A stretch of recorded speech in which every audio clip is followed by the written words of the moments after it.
Welcome to another episode of Say No To Commies. We start this edition off with yet another batch of classified documents being found at the Biden residence. This after previous documents were found in his office at the Penn Biden Center. This trove was found in a garage next to his Corvette, pictured here. Let's hear from the president now. Thank you, Mr. President. Mr. President, Okay. classified material next to your Corvette. What were you thinking? I'm going to get a chance to speak on all this, God willing, soon. But as I said earlier this week, people, and by the way, my Corvette's in a locked garage, okay? So it's not like you're sitting out in the street. So But anyway, was in a locked garage. yes, as well as my Corvette. This all comes after Joe Biden concedes he still has intentions on running again for president. Our intention is to run again. That's been our intention, regardless of what the outcome of this election was. There was no shortage of memes that spawned from Biden's latest blunder, in which he faced backlash from even those in his own party.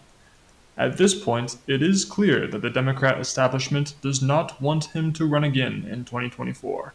But the question remains, will he get the hint?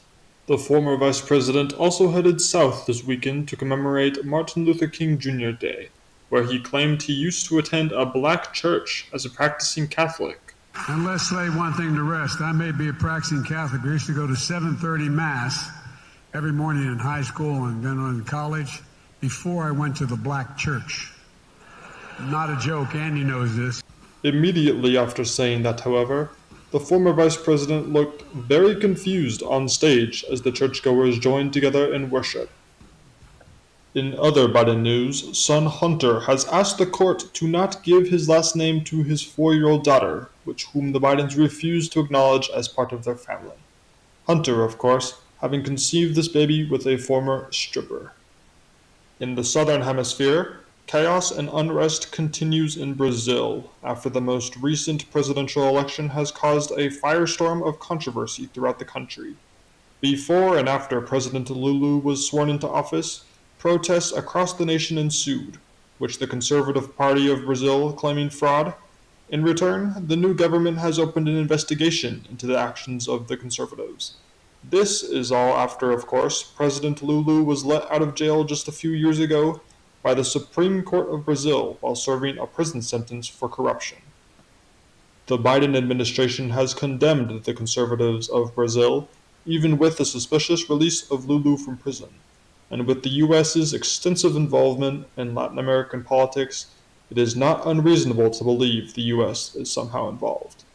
Lula, of course, a heavily left-leaning socialist president who falls directly in line with progressive politics. The Miss Universe pageant just wrapped up, showing many of the most skilled and attractive women from around the world. Although known for some time now, the new owner of the pageant is in fact a transgender, and whom surprisingly made this statement after the competition. From now on, it's going to be ran by women, owned by trans women, for all women. The war on women continues, with no end in sight. Acceptance is being pushed to another level, and at this rate, the next Miss Universe will feature a male.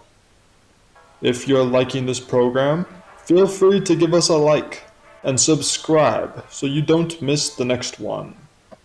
The woke news cycle now takes us to the campus of USC, one of the nation's most prestigious colleges. They have decided to ban the word field from their school's usage over racist connotations. Students just now in the year 2023 have discovered this word triggers them. And it's time for the liberal meltdown of the week.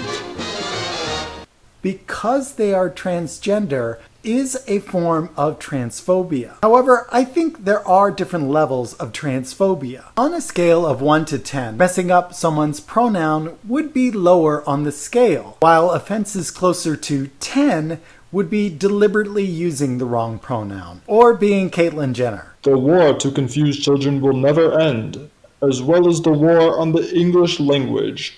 Remember, raise your kids right, keep them safe, and say no to commies.